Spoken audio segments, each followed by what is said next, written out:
Bonjour et bienvenue à Leitmotiv saison 2, épisode 8. Cette semaine, on parle d'identité dans les œuvres The Secret Path par Gord Downie et Lion par Garth Davis.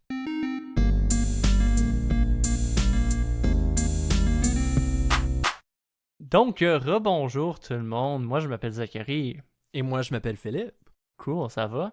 Oui, ça va bien, toi? Yeah, ça va pas pire, ça va pas pire. Mais aujourd'hui, pour notre podcast, ça va être différent que les autres. On va être bien honnête, on va pas faire beaucoup de blagues cette fois-ci. C'est quand même un sujet quand même assez intense, avec des œuvres quand même très intenses. 2 histoires vraies. Mm-hmm. On va parler d'identité Mm-hmm. dans l'album The Secret Path, sorti en 2016 par Gord Downie. Gord Downie, on le connaît, chanteur canadien de Tragically Hip, qui est décédé en 2017, tragiquement d'un cancer terminal. Comment on dit ça en français? En phase terminale. Terminale, ouais.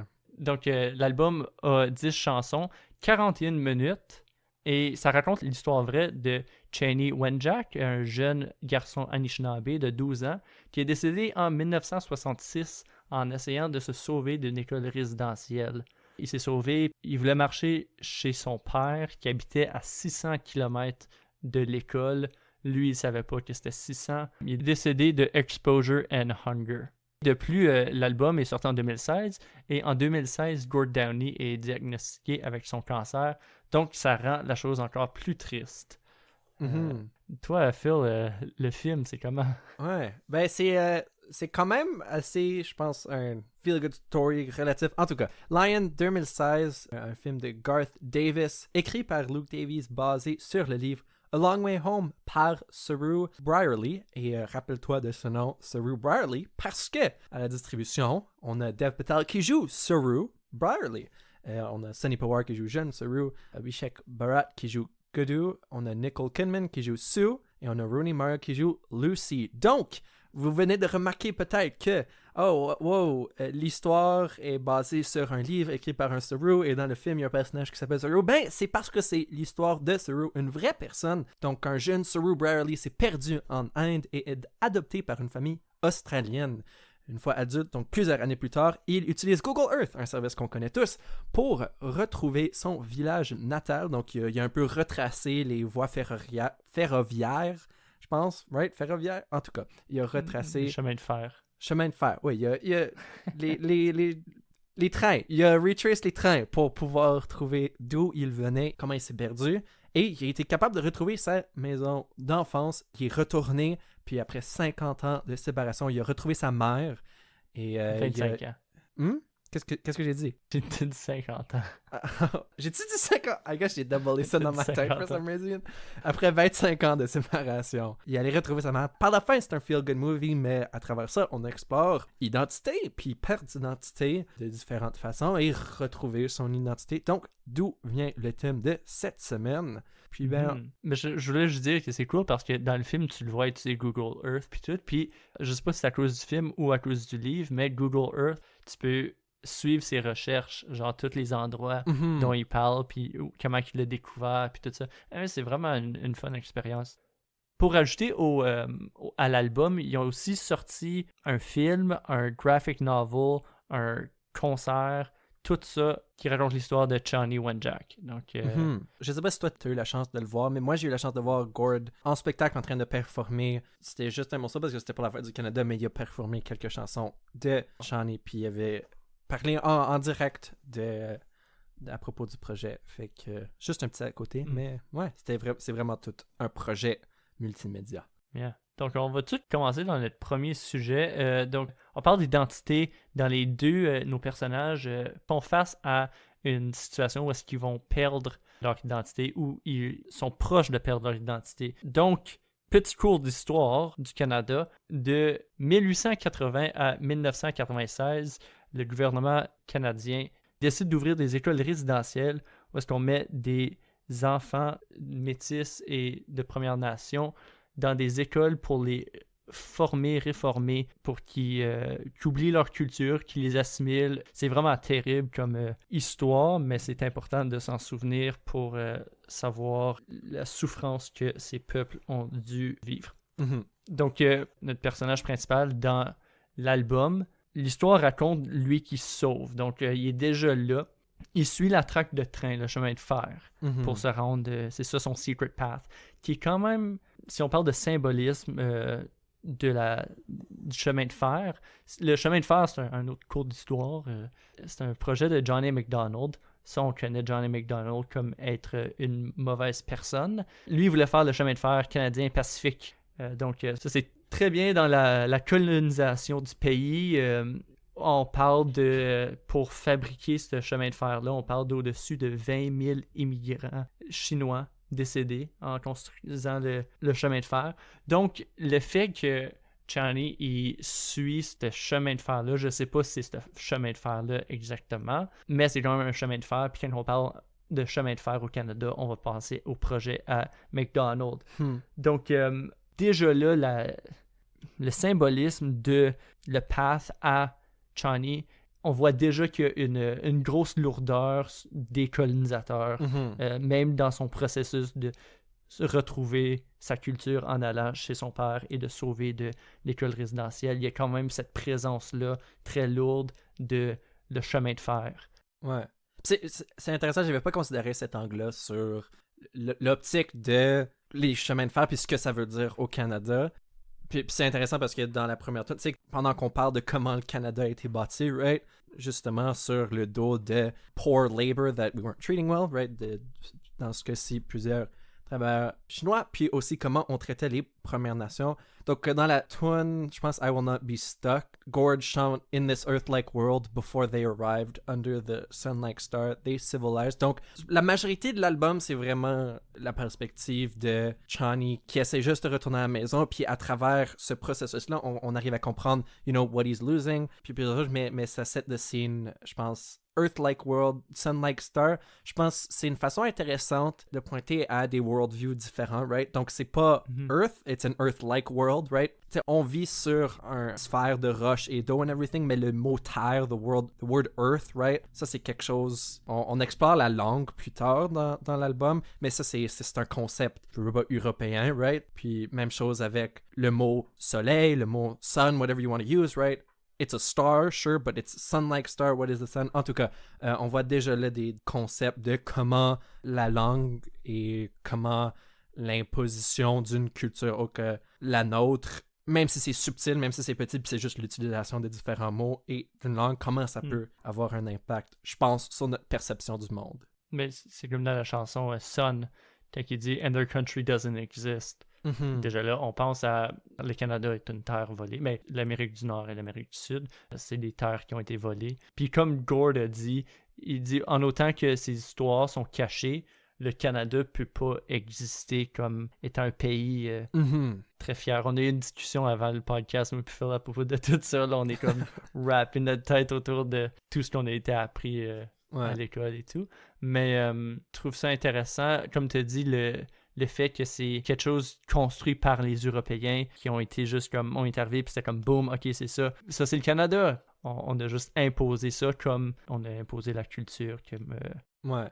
Puis je pense, ça arrive et c'est un peu outside the scope, je pense, de cette conversation comme telle avec ces deux œuvres, mais c'est un peu le problème avec... Tu sais, la réalité, c'est que c'est peut-être pas nous... en tant qu'individus qui ont imposé notre culture canadienne. Tu sais, nous, on est nés avec, moi personnellement, en tant que jeune homme blanc, moi je suis né avec une image du Canada que j'ai pas créée, elle m'a un peu été apprise par mes ancêtres, puis tu sais, dans ma tête, je peux jouer l'innocent puis me dire, ah ben, tu sais, moi c'est autant appris, mais veux pas, une fois que tu commences à dire que ça c'est la version du Canada qui est que ce soit meilleur ou juste celle qu'on devrait enseigner, mais le moment que tu commences à dire ça, au lieu d'avoir une conversation honnête, tu sais, le Canada, whatever that is, il y a plusieurs différentes façons de voir c'est quoi le Canada, mais tu sais, cette vision-là est différente pour chaque personne, puis je pense ce qui est important, c'est d'avoir une conversation ouverte à propos de c'est quoi le Canada pour être capable de bien se comprendre et bien s'accepter comme on voit le monde.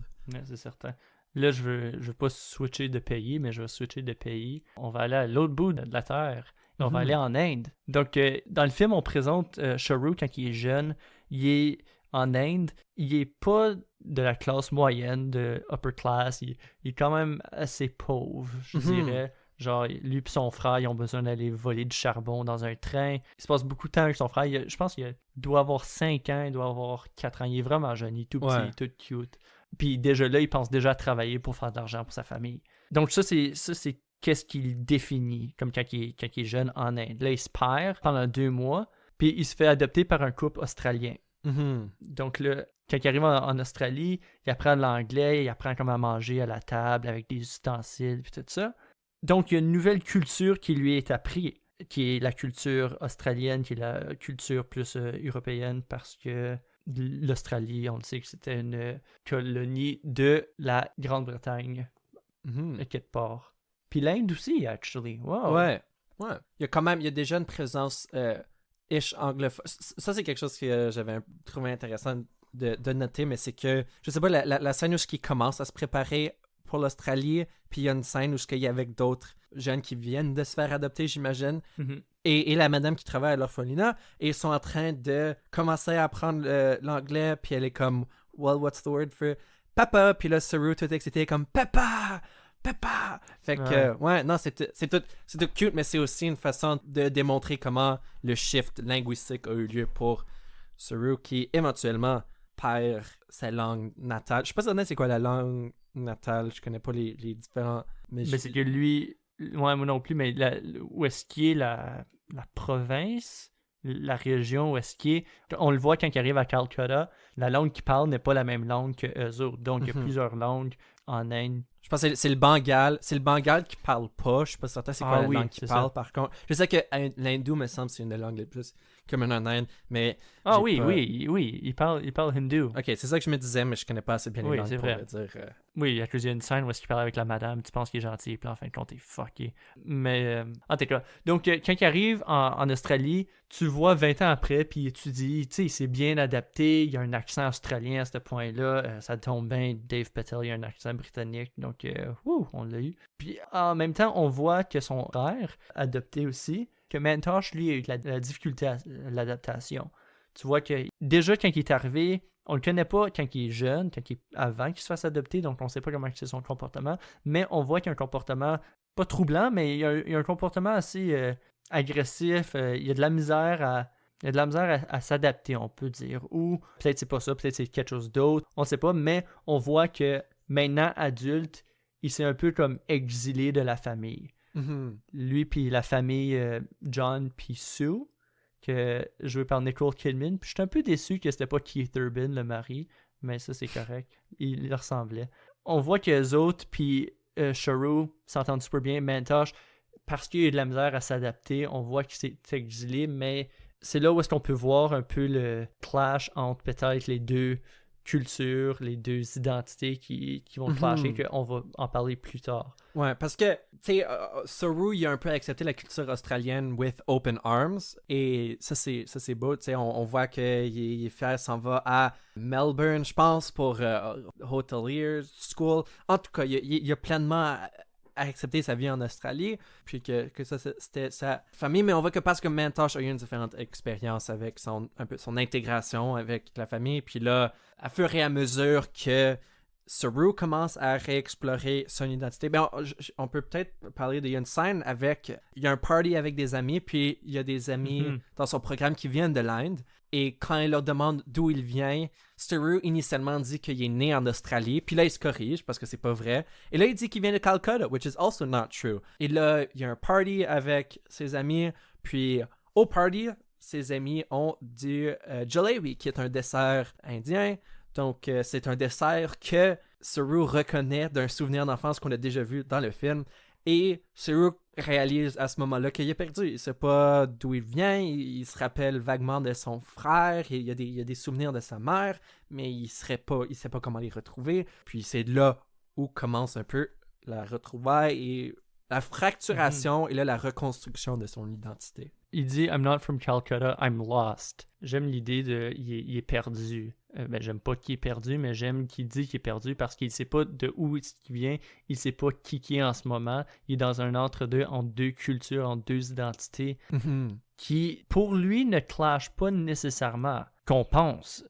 Parce que oui, il y a le côté de OK, je connais pas ma vraie mère, je connais pas mon frère parce que je suis perdu quand j'étais plus jeune, mais il a de l'air bien avec sa famille australienne. Plus tard, on réalise qu'il y a quand même une lourdeur tout le temps qui est sur lui, sur ses épaules. Mais qu'est-ce que je trouve intéressant, c'est que l'identité australienne lui a été imposée, puis il l'a accepté d'une certaine façon. Il s'est bien adapté. Pour l'album, pour l'histoire des écoles résidentielles, la culture blanche européenne est imposée sur les Premières Nations, mais c'est pas sans... Genre, y avait pas, on n'a pas besoin d'imposer cette culture-là parce qu'ils ont une culture. La seule raison pour que Saru se fait imposer cette culture-là, c'est parce qu'il se fait adopter, parce qu'il est dans une situation où est-ce qu'il n'a pas le choix. Il est perdu, il y a 4 ans, puis il se promène partout en Inde, puis il est pas bien. Donc ici, pour l'album, l'école, c'est une façon complète d'assimiler une culture qui est vivante, une culture qui existe, qui n'a pas besoin d'être ajustée, qui n'a pas besoin d'être modifiée ou rien, mais parce que le gouvernement, parce que les Blancs ont décidé que, oh non, ils vivent pas de notre manière, on va assurer qu'ils changent complètement, on va essayer d'effacer cette culture-là, cette partie-là de leur identité pour pouvoir s'occuper d'eux autres. Puis Chani, pour lui, mais of course, ça doit être la pire affaire. Tu te fais kidnapper de ta famille, tu te fais mettre dans une école, je peux même pas imaginer. Moi puis Phil, on va jamais comprendre, on va jamais commencer à comprendre, on peut même pas penser de comprendre comment c'était. Mais Chani, c'est ça, lui, il est dans cette situation-là, puis il veut se sauver. Donc, dans la chanson de I Will Not Be Struck, I'm not going back. Là, il est dans son mindset de OK, non, moi, je retourne chez nous. Puis là, souvent, il va parler de son père durant l'album. I can see my father's face warming his feet by the stove. We used to have each other. Now we only have ourselves. Donc, il pense à sa famille, se réchauffe avec ce souvenir.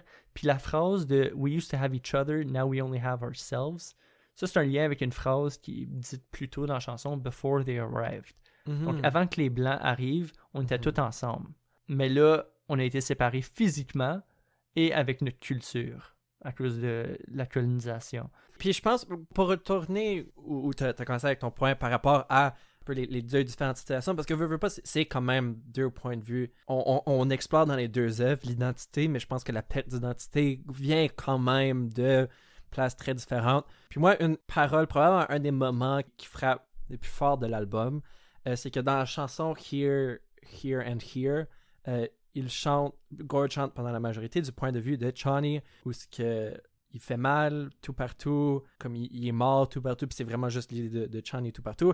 Puis au 5e verse, il chante You sign here, here and here. Ça serait probablement, de ce que je comprends, de la perspective, c'est le gouvernement qui va voir le père de Chani pour dire You sign here and here and here, pour nous laisser essentiellement prendre Chani puis imposer notre culture. Ça reflète dans une parole, ça reflète la dynamique où ce que no matter how much suffering Chani goes through, no matter how much suffering les communautés go through, le gouvernement va juste venir et comme no, you gotta sign here, you don't have a choice, we're bringing him away, right? Tandis que dans le cas de Saru, la réalité c'est que, tu sais, Saru a été adopté par une famille australienne and therefore la culture qui lui est imposée techniquement, c'est la culture australienne, mais la réalité c'est que s'il avait été adopté par une famille indienne, il aurait eu une meilleure vie, right? Donc la réalité, c'est que il était un orphelin, puis malheureusement, les autorités indiennes n'ont pas été capables de l'aider pour retrouver sa famille, parce que c'est un jeune de 5 ans, c'est pas comme il peut juste très bien décrire d'où il vient, right? En tout cas, tout ça pour dire, donc dans la situation de Saru, c'est malheureux qu'il ait perdu son identité, mais au moins on peut comprendre que, du point de vue de Sue et John, oui, ils ont fait ce qu'ils pouvaient pour lui donner une meilleure vie. Puis pour cette raison-là, Saru accepte une dualité identitaire. Tandis que je pense dans le cas de Chani, c'est vraiment juste it's being forced upon him. Puis je pense que c'est là la différence clé. Quand on parle au côté identitaire, tu vas jamais accepter une identité qui t'est imposée. Tu dois vraiment être capable de respirer dans c'est beau d'avoir plusieurs facettes culturelles ou diverses et identitaires, mais si c'est pas naturel, si ça vient pas de l'intérieur, then ouais, on voit comme dans le cas de Chani, une rejection, puis une douleur. Il y a aussi l'intention de qui impose sa culture. Donc, Sue et John, mais leur intention était bonne de « on va s'occuper de toi ». l'intention du gouvernement canadien n'était pas nécessairement on va prendre soin de vous. C'était on veut faire nos affaires puis on veut empêcher que vous nous arrêtez ou vous nous empêchez de nous imposer. Ouais. La chanson, encore la chanson Here, Here and Here, c'est tellement... Ben, ça fait mal à écouter, puis à regarder, puis le show, puis en tout cas, à chaque fois, je pense que j'ai pleuré à écouter cette chanson-là. Il dit « I hurt here, here and here ». Donc, il a mal physiquement, à cause du froid puis de la pluie. Il a mal au cœur, à cause de sa culture. Il a mal à la tête, au cerveau, à cause de ses connaissances. Donc, la culture puis les connaissances qui ont été effacées ou qui ont été brouillées par une culture qui est juste imposée, comme qu'on l'a déjà dit. Je me répète, là, mais il dit aussi « I am here », il me semble qu'il dit ça. Il dit « I live here, here and here ». Oui, I live here and here. Donc, ça, je pense que... Merci. Ça, je pense que c'est l'idée que Gord veut que Chani il soit dans la tête des gens pour que on y pense, on n'efface pas ce souvenir-là, que le monde se souvienne de lui, et même si c'est triste, l'oublier, c'est encore plus triste. C'est quelque chose que Gord voulait très concrètement faire, mais c'est une histoire canadienne, et c'est l'histoire du Canada de plusieurs différentes façons. L'histoire des écoles résidentielles, puis l'histoire de comment on traite les Premières Nations, Métis Inuits, c'est l'histoire du Canada. Puis c'est pour ça que, du point de vue de Gord, une fois que, jusqu'à temps qu'on est capable de réconcilier, puis vraiment savoir ce qu'on a, comprendre le dommage qu'on a fait en tant que pays, ben ça c'est vraiment la quête que n'importe quel Canadien devrait, puis le Canada en général, devrait entreprendre. Ouais. Ce qui nous mène à notre deuxième sujet de la conversation, donc la quête pour la retrouver. Donc, c'est vraiment ça l'histoire de l'album. C'est le moment où est-ce que Chani décide de se sauver de l'école résidentielle. Donc, dans la chanson Swing Set, il parle de sur une swing set. Tu sais, quand on est jeune, puis on est sur une swing, puis on tourne en rond bien vite, là. Donc, il dit « Turning around and round in my seat, chains chiming over my head when the tension is complete and there is no way out of it. » Donc, on comprend qu'il parle de la balançoire qui tourne, puis qu'à un bout de temps, les chaînes sont tellement mis ensemble que t'as pas le choix de tourner. Mais il y a aussi la référence à une prison, qui est l'école. Donc, chains over my head, la tension, there's no way out of it, t'es stuck. Mais le moment qu'un prof ne regarde pas, lui et deux autres élèves, deux autres personnes ont décidé, j'aime pas ça dire élèves parce que c'est une école, mais c'est pas... Deux autres garçons décident de se sauver. Il dit « I looked behind me only once, didn't see nobody chasing us ». Tu vois qu'il va pas s'ennuyer de là. C'est pas comme « Ah, je me suis tourné de bord pour regarder une dernière fois l'école résidentielle ». C'est « Je me suis sauvé. La seule raison que j'ai regardé, c'est de checker s'il y avait personne qui nous suivait. Parce que s'il y a quelqu'un qui nous suit, ça va aller mal ». La chanson est comme entraînante. C'est une très bonne tune. On comprend l'excitement puis la peur en même temps. Probablement qu'est-ce qui se passait dans sa tête. OK, c'est le premier jour que je peux continuer, la chance de pouvoir continuer ma vie.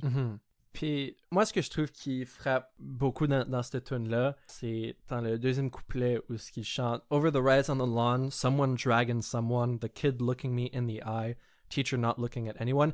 Puis je pense que ça souligne que l'histoire de Chani, c'est une de, je pense c'est plus que 150 000 élèves qui sont passés par les écoles résidentielles en 1880 puis 1996. C'est peut-être plus, mais c'est ça le numéro que j'ai dans la tête en ce moment.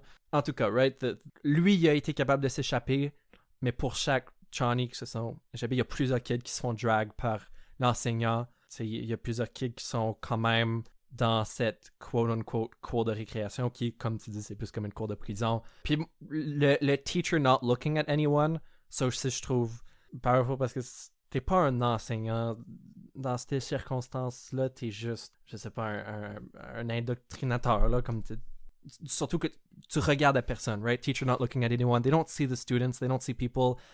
They see blank slates on which to propagate la culture européenne. Mais c'est quoi, à la fin du film, dans les credits, il donne un numéro sur le nombre d'enfants en Inde.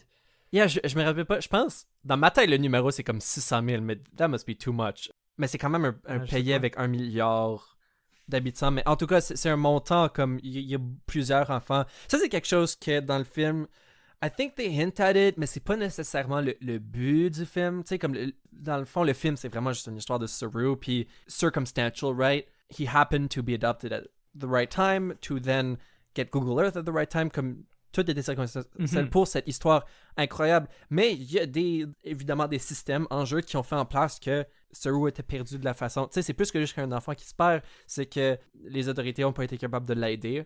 Je ne connais pas le système de gouvernement. Comme je sais même pas ce serait quoi le système à suivre pour pouvoir retrouver sa famille, mais t'espérerais que dans la plupart des cas, un enfant est capable de retrouver sa famille. En tout cas. Mais pense-y, ils ont mis un ad dans le papier, ils ont dit quoi, 15 millions de personnes regardent le papier, personne n'a répondu, mais il a voyagé 1600 miles. Chez lui, c'est ridicule. Là, c'est là où je pense que l'histoire de Saru, c'est une histoire malheureuse qui fell through the cracks parce qu'il est tellement loin. Comme la majorité du monde vont pas penser à mettre une annonce pour un kid perdu à 1600 km de où le kid est perdu. Ouais, exactement. Ouais, mais je pense on voit quand même dans le film, and this is what the hint at it, c'est qu'on voit dans la gare de train comme plein de kids, une douzaine de kids qui sont sans abri, qui sont sur des morceaux de carton qui vivent ensemble. On voit une des jeunes filles qui est en train de chercher de la nourriture, je pense, à un certain point. C'est comme ça que Saru la voit, puis la suit. En tout cas, on voit qu'il y a quand même plusieurs enfants qui n'ont pas de maison, puis le centre d'adoption est plein à craquer. En partie, j'imagine que c'est ce qui se passe. Comme je dis, je connais pas les systèmes qui font en sorte que ça se passe, mais veux pas, t'as un pays avec une population aussi grande que celle de l'Inde. Tu vas avoir des enfants perdus. Puis... c'est pas ça le but du film, fait qu'on connaît pas plus que ça le système, mais on sait qu'à la fin, les fonds qui sont soulevés par le film vont à contribuer, à aider à trouver des maisons pour ces enfants-là. En tout cas, tout ça pour dire... Ouais, une grosse parenthèse pour dire qu'on connaissait pas le système de l'Inde.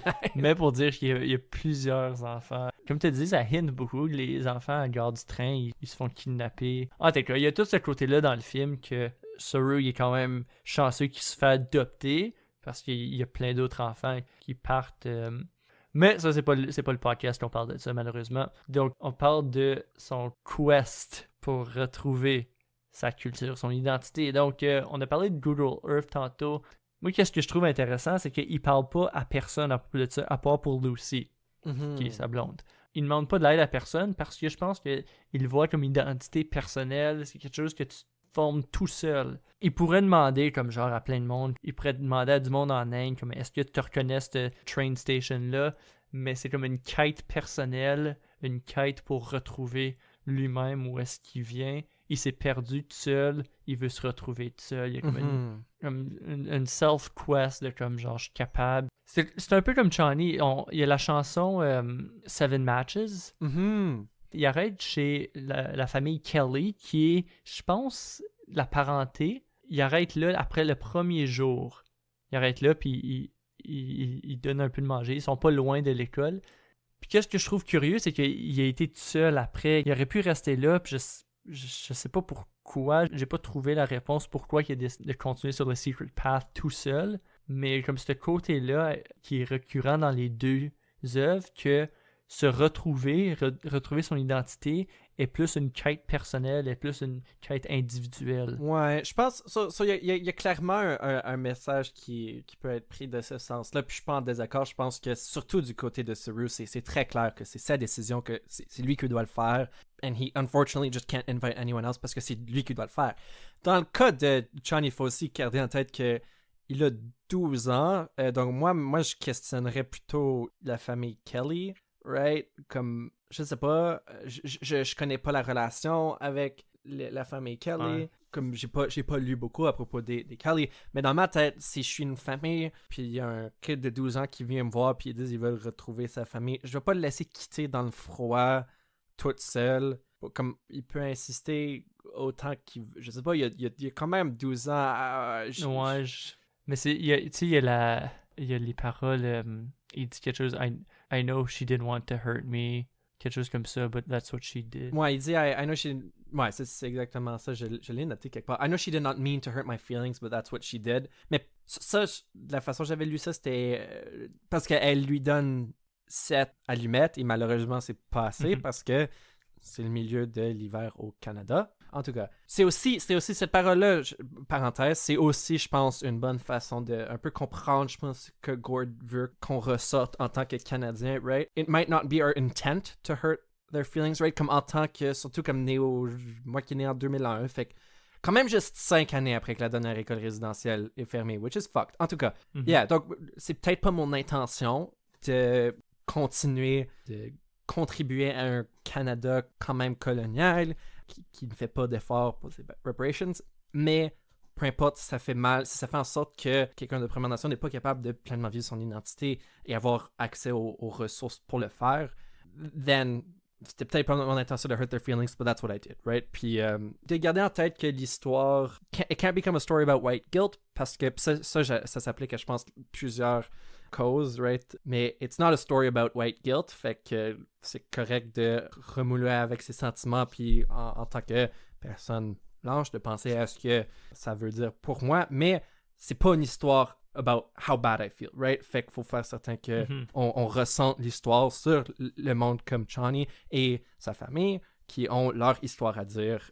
Ouais. En tout cas, tout ça pour revenir à la famille Kelly. Ouais, ben je pense que c'est plutôt du point de vue de elle lui a pas donné assez pour survivre. Puis she might have meant well, but she hurt his feelings by not giving enough. Et c'est là où je suis comme, like, Chani a continué, and that's good for him, right? Like, he's strong-willed. Mais encore une fois, les Kelly, like, this 12-year-old dude is walking in the cold alone and is looking for his family. Comme je sais pas à quoi avait accès, puis ils vivent proche de l'école résidentielle, fait qu'il y a peut-être des difficultés qui font en sorte qu'ils pourraient pas juste le comme conduire plus loin, I don't know. Mais c'est juste, je sais pas. Ils ont peut-être pas nui à Chani, mais ils ont certainement pas aidé. Ouais, moi j'ai essayé de trouver de quoi à propos de cette famille-là, plus que ça. J'ai trouvé que peut-être il était parenté. Même là, il y avait quelque part d'autres qui disaient qu'il était pas parenté. Je suis pas trop certain. T'as dit dans le milieu de l'hiver, c'est dans le mois d'octobre qu'il est décédé. Mais... Ouais. Mais c'est qu'il y avait... Mais je veux pas le soir...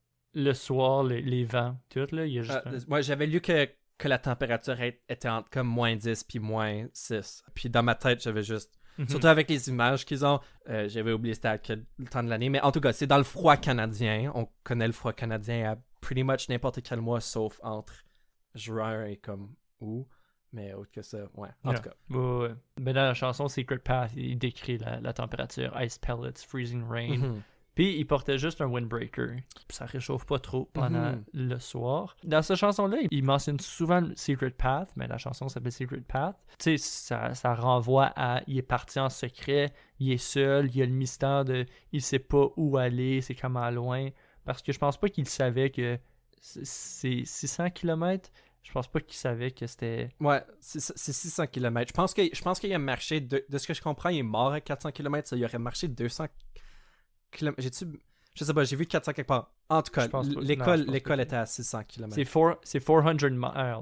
OK. 400 miles, c'est 600 km. OK. Il a marché 31 km. Damn. Ouais. C'est ça, il y a ce mystère-là, il sait pas c'est où. Puis là, à travers de la chanson, il va dire Secret Path, there's no secret path. Tu sais, là, il commence à perdre confiance. Parce que quand on pense à un secret path, moi, je pense à un shortcut. C'est comme un passage secret qui va m'apporter où est-ce que je veux facilement. Mais les conditions sont très difficiles. Le path n'est pas si secret que ça. Il n'y a pas d'avantage que ce soit secret. C'est juste un path à ce point-là. On pense que secret path, comme j'ai dit, un shortcut, c'est comme « Ah, ok, ça va bien aller. » Mais il réalise que le seul secret, c'est qu'il s'est sauvé en secret. Plus tard, on a l'image du corbeau, puis tout. Où est-ce qu'il vraiment, là, il give up parce qu'il est plus capable. Mais il give up pas facilement. Il va, dans la chanson Don't Let This Touch You, encore une référence à son père. Il dit Daddy, make the rain go. Il cherche de l'aide avec son père. Le film finit, mais pas le film, mais le concert a des projections du graphic novel, puis tu le vois à la fin. Il revoit son père dans comme un spirit state. C'est vraiment beau, c'est vraiment bien fait. Dans Don't Let This Touch You, il dit I'm confused by freedom. What do you do with freedom? Il a pris la définition de liberté à l'école, mais je trouve ça ironique apprendre liberté, la définition de liberté dans une prison. Il est libre en ce moment, avec lui sur le path, mais il est en train de souffrir quand même à cause de la colonisation et l'école résidentielle. Soit à quel point est-ce que son freedom est possible, la liberté n'est pas possible, est plus possible le moment qui a été pris. Ouais. Puis je pense que c'est plus que juste ironique parce qu'il a appris dans une salle de classe qui est essentiellement une prison. Il a aussi appris sur un continent où qui a été, je sais pas si invadé ce serait le bon mot, colonisé. Il a appris ça du monde qui ont colonisé un pays avec comme number one value freedom. Puis je sais que souvent on parle de ça avec les États-Unis et freedom mais c'est autant un facteur, je pense, non, on aime parler qu'on est un pays libre, mais quelle sorte de pays libre fait ça à des enfants et à n'importe quelle personne? Pour continuer sur cette toute-là, je pense que ce que j'aime de Don't Let This Touch You, c'est que surtout avec le thème d'identité, il y a une exploration de l'importance d'une identité dans le sens, tu sais, comme c'est quoi une culture, objectivement, une langue c'est une langue c'est une langue, il y a pas, pourquoi il y aurait une importance quelle langue que tu parles si tu es capable de communiquer, mais un des couplets dit « Words are blanks, words are ghosts, words are God, words don't make the rain go ». Puis c'est parce que c'est une langue qui lui est forcée, c'est pas une langue qui est à lui, c'est pas une langue qui lui appartient ou vice-versa, right? C'est pas la langue de sa famille. Tandis que lorsqu'il pense à son père, comme tu as mentionné, son père est capable de faire, he's able to make the rain go away, right? So, la langue anglaise, he's not able to find comfort there parce que c'est pas sa famille, right? Sa famille n'est pas anglophone. C'est semblable avec Saru, right? La raison qu'il retourne voir, comme qui fait tout ça, c'est pour retrouver sa famille, right? À la fin de la journée, je pense que un des grands éléments qu'on voit avec Identité, ou avec ces deux œuvres, côté identitaire, c'est que c'est à propos de notre famille, right? Puis on revoit le père de Chani qui revient souvent parce que justement, qui est plus important pour notre identité, c'est pas nos parents et c'est pas notre famille. Il y a une raison que famille, c'est toujours l'idée de confort, c'est que je suis certain qu'il y a des mauvaises familles dans le monde, mais c'est pas ça le sujet. Dans ce cas-ci, right, c'est leurs familles qui ont été capables de leur enseigner comment aimer, right? Puis avec Saru, on a aussi Godou, qui est son frère, qui a été une inspiration. C'est triste parce que quand il retourne voir sa mère, on apprend que Godou est mort le soir que Saru s'est perdu initialement.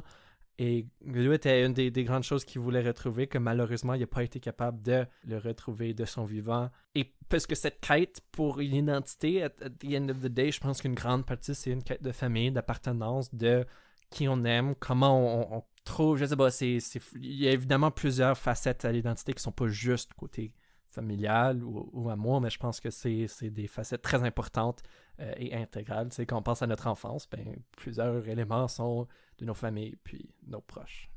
Puis quand tu dis que Saru, il y a une grande connexion avec son frère, ce vouloir de reconnecter avec son frère Godou, cause que la relation avec son frère Mantosh est lourde et pas saine, parce qu'il le voit pas comme son frère, parce qu'il est pas capable de remplacer Godou. Qu'est-ce que je trouve vraiment triste, en plus de tout ça, c'est quand t'apprends que Godou est décédé le soir même, où est-ce que Saru s'est perdu, leur relation n'aurait pas pu aller plus loin à cause de ça, parce que Godou il est mort. Et avoir su ça, il aurait pu avoir une meilleure relation avec Mantosh. Je suis pas en train de dire que le mystère de si Godou est mort ou s'il est vivant a fait en sorte que Mantosh a pas eu une bonne vie, pis ça, mais tout ça pour dire que quand tu apprends qu'il est décédé le même soir, je me suis demandé si Saru n'avait pas été dans le train pour aller chercher Godou, puis il avait pas tombé endormi, puis il avait ended up 1600 miles away. Je me demande si il serait quand même perdu, parce que Godou était quand même pas pour revenir, il est décédé le soir même.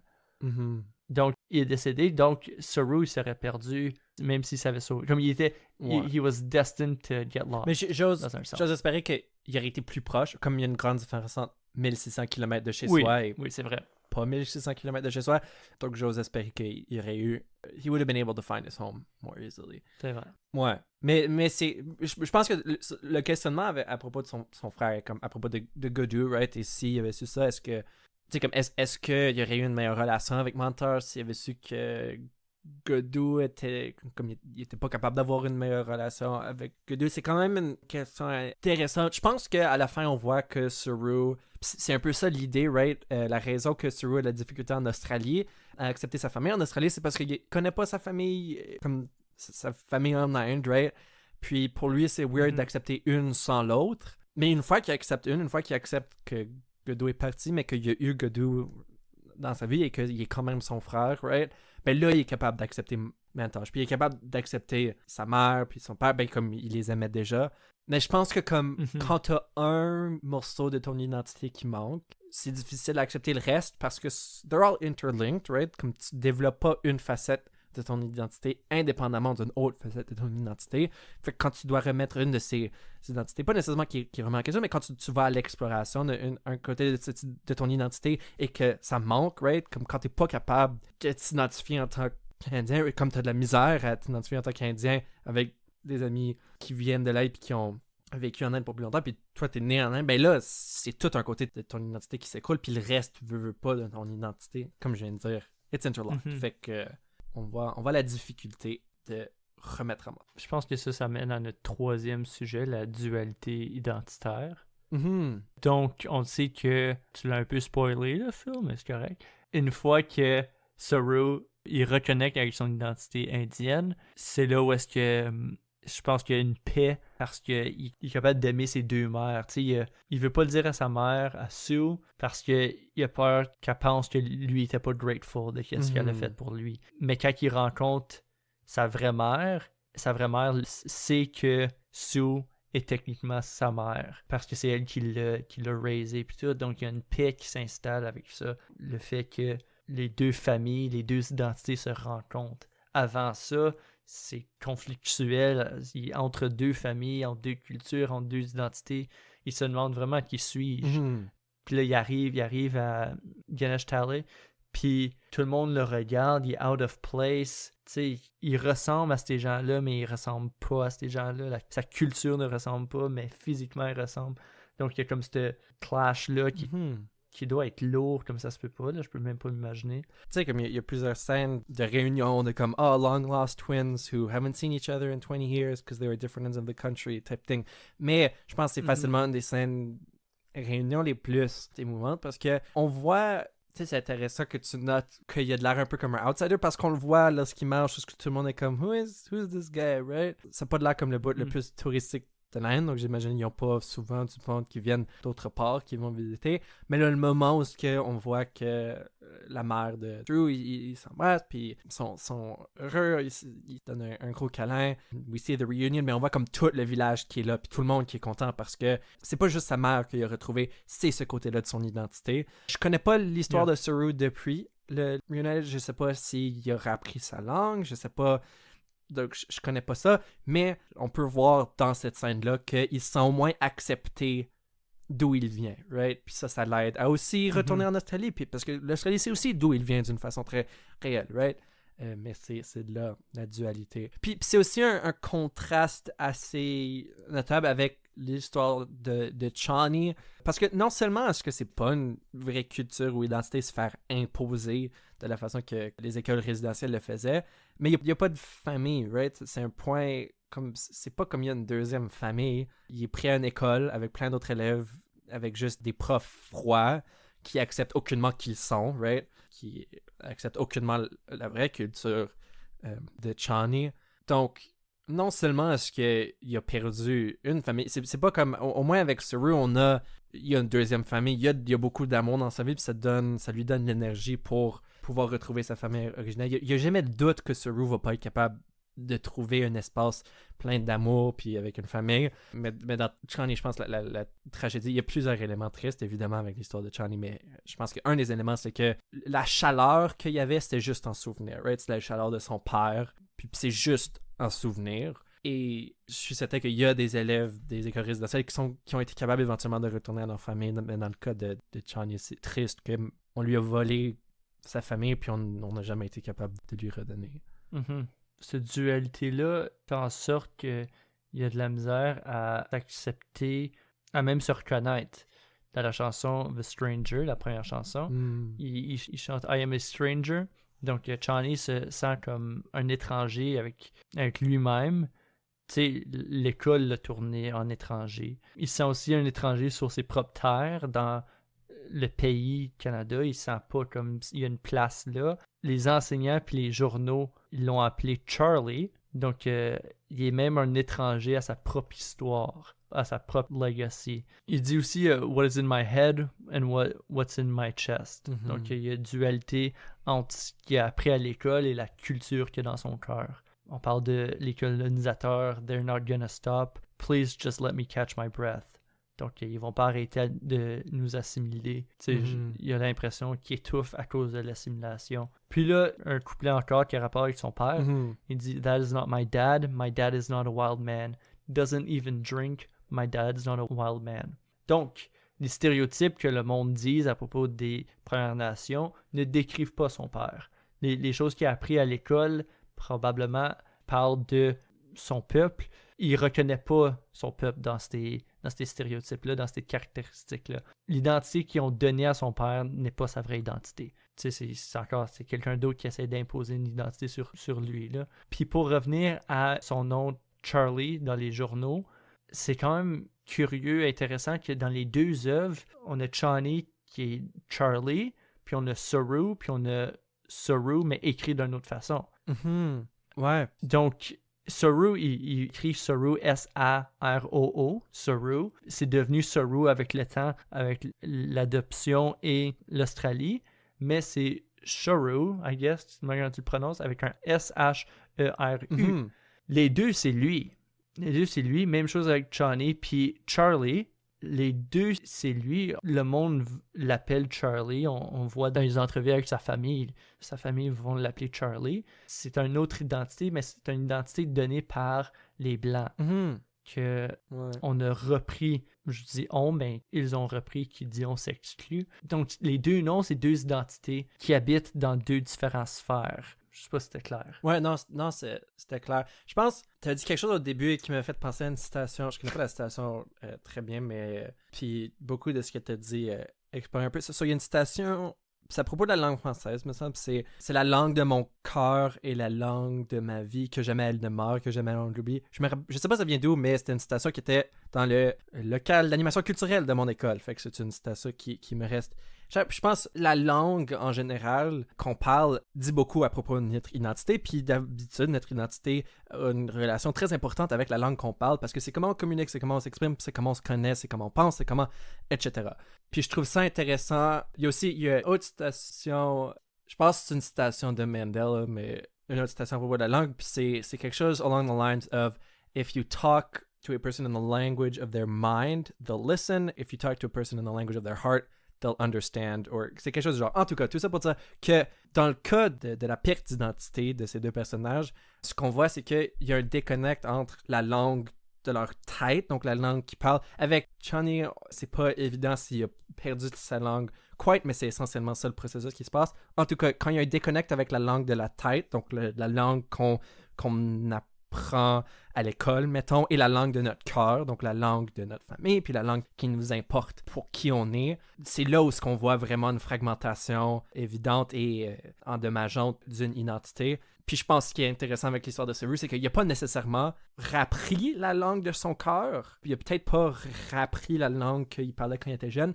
mais il a été capable de créer un pont entre la langue de sa tête, entre son identité en tant qu'Australien et son identité indienne, donc un pont entre la langue de sa tête, l'anglais et son enfance. Donc c'est intéressant d'explorer des pertes de langue. J'espère jamais perdre le français, puis j'espère, c'est pour ça qu'on a un podcast off. Ben c'est pas le podcast qui fait en sorte que je perds pas ma langue, mais c'est important pour moi de rester actif en tant que francophone parce que c'est une de deux langues de mon cœur et je perdrai la demi de mon cœur sans le français. En tout cas, ouais, tout ça pour dire c'est intéressant ce que la langue veut dire pour une identité. Puis je pense que c'est complexe aussi, fait que je pense pas que j'ai tout résumé, mais bon. Il en parle dans Don't Let This Touch You, je t'en ai parlé aussi plus tôt. Il va dire « words are », puis il va changer de mot à chaque fois. Il se souvient des choses qu'il a appris à l'école, mais ça résonne pas avec lui parce que c'est pas sa langue. Comme tu as dit, c'est pas sa langue de cœur. C'est une langue qui a été imposée, c'est une langue qu'il a jamais eu le goût de parler. Comme tantôt, quand on a parlé de liberté, ben c'est comme difficile d'apprendre amour quand que t'es forcé à l'apprendre dans une autre langue que tu veux pas. Ou respect, ou n'importe quel mot dans ce champ lexical-là. C'est difficile d'apprendre ça parce que ça se contredit. Tu te fais forcer de l'apprendre, puis là, ben, c'est un mot qui dit complètement le contraire. Ben, sur le point de langue, il y a aussi... On s'éloigne un peu de la dualité, mais il y a aussi la dualité individuelle. Mais on a dans la tune Secret Path, quand il chante du Windbreaker, que je pense qu'on a mentionné tantôt, mais on voit qu'il n'est pas complètement convaincu c'est quoi un Windbreaker, parce qu'il chante Pale Blue doesn't do what they said it do, donc ça c'est juste The jacket's blue, and je pense que, tu sais, généralement on pense Pale Blue, we think of a pale blue sky, mais dans ce cas-ci, he's cold, and the pale blue is not bringing him happiness. Fait que, once again, on voit, they've taught me one thing, but the world doesn't seem to work like that. My world view isn't like that. Puis là, il chante, it's just a jacket, it's a windbreaker, it's not a jean jacket, they call it a windbreaker. Puis c'est intéressant, j'ai trouvé cette parole très intéressante, parce que j'essaie quand même de figurer exactement ce que ça veut dire, parce que je pense pas que c'est juste Gord Downie qui veut qu'on pense à propos des différentes sortes de jackets. Je pense que c'est une réflexion de la langue qu'on les enseigne. Donc, peu importe ce qu'on l'appelle en tant que windbreaker, la réalité, c'est que the jacket he had wasn't enough to keep him warm, wasn't enough for him to live out. Puis c'est quelque chose qu'on a imposé, qui ne lui donne pas, qui ne l'outille pas pour bien vivre dans son Canada à lui. Right? It doesn't matter what they call it. Could be a jean jacket or windbreaker. The truth is, it wasn't warm enough. Puis on voit avec les deux œuvres, il y a plusieurs questions identitaires, je pense, veut pas, chaque personne a leur propre relation avec leur identité. Il n'y a pas une façon de bâtir son identité.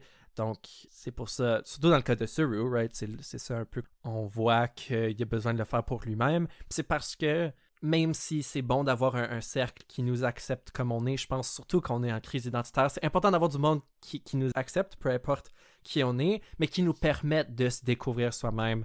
Surtout dans le cas de Suru ou Chani, il y a des morceaux qui manquent. Je pense un dernier point que je veux peut-être apporter pour Chani, parce qu'on peut pas se divorcer de ce que cette histoire veut dire pour le Canada. Puis c'est ce que Gord voulait. Ce que Gord voulait, c'est que on fait l'effort de réconcilier, qu'on comprenne ce qui s'est passé. Je sais que personnellement, j'ai beaucoup à apprendre, donc je ne vais pas faire semblant de connaître toutes les réponses. Mais en tout cas, une chose que moi je retiens, c'est retourner à la première tune de Stranger où ce qui chante I am the stranger, you can't see me. I am the stranger. Je pense que c'est plus que juste par rapport à Chani, mais c'est toute la culture. Il y a tout un côté du Canada qu'on ne connaît pas, pour la plupart, qu'on ne connaît pas bien. Donc, The Stranger, c'est pas juste une personne, c'est toute une culture. Ben, c'est même pas juste une culture, il y a plusieurs différentes cultures. Tu sais, les Premières Nations qui ont vécu à l'ouest, en West Coast, complètement différents que ceux qui vivent en Ontario, complètement différents que les peuples inuits qui vivent au nord du pays, complètement différents que les Métis, qui sont... Ça, c'est tout un autre... évidemment, un mélange, c'est ça que Métis veut dire, mais c'est tout un autre culture. Donc, c'est difficile. On en parle souvent, le Canada est un mosaïque culturel, puis c'est très vrai, il y a plusieurs cultures qui ont leur chance de briller. Je pense qu'il est important de reconnaître, c'est qu'il y a des morceaux du mosaïque qui ont été salis, qui ont peut-être pas eu la lumière puis l'attention qu'ils méritent depuis le début. Puis c'est un peu ça qu'on devrait espérer faire. Donc, sur une note un peu plus... parce que je pense que Gord a quand même un optimisme par rapport à ce qu'on est capable de bâtir pour le Canada et que le Canada est un jour capable de vraiment être, dans toute sa fierté, un mosaïque culturel. Parce que c'est ce que c'est en ce moment, c'est juste qu'il manque des morceaux qu'on n'a pas bien inclus puis qu'on comprend pas nécessairement bien. Donc, dernier passage que je veux partager par rapport à ça. Even as the world convulses, don't stop wishing what you wish. Even as the world convulses, even as the world convulses, don't stop wishing the things you wish. Don't stop wishing what you wish. And when something stirs in your heart, a feeling so strong and intense, when something occurs in your heart and there isn't a next sentence, c'est à nous d'écrire la prochaine phrase. On est rendu à la fin d'un chapitre, more or less, right? 1996. Ça fait pas très longtemps que les écoles sont fermées. C'est à nous de décider c'est quoi la prochaine phrase en tant que pays. Donc, j'espère que c'est une phrase plus positive. J'espère que c'est une phrase où que les identités peuvent briller et non être fracassées. Puis, j'espère que c'est une phrase qui nous convient tous. Oh, c'était bon ça. C'était beau. C'est comme pendant le concert, il dit on devrait arrêter de célébrer le 150e, on devrait commencer à penser aux prochains 150 ans. Ouais. Donc, sur ça, je pense qu'on a tourné autour, pas proche de tout ce qu'on aurait pu, ou tout ce qu'il y a à dire à propos de l'identité, mais pour la durée du podcast, je pense qu'on en a parlé. Je pense qu'on a parlé d'identité, donc ça, c'est important. Une chance qu'on l'a fait, parce que c'est ça le thème. Merci beaucoup, Phil, pour cette conversation différente, mais très le fun. Ouais. Ben, merci à toi, Zach, puis pour tout le monde à la maison. Ben, merci de nous écouter, mais je pense que c'est deux œuvres qui méritent de l'amour proprement. Puis, dans le cas de Secret Path, c'est pas notre histoire, right? Ben, neither or, mais comme on vient de dire, right? Allez explorer votre histoire, vos identités, allez explorer ça, allez explorer du contenu. En tout cas, on en a assez dit pour le moment. Mais, dernière affaire, on vous rappelle qu'on a parlé d'identité dans les œuvres The Secret Path par Gord Downie et Lion par Garth Davis. Bye. Ciao.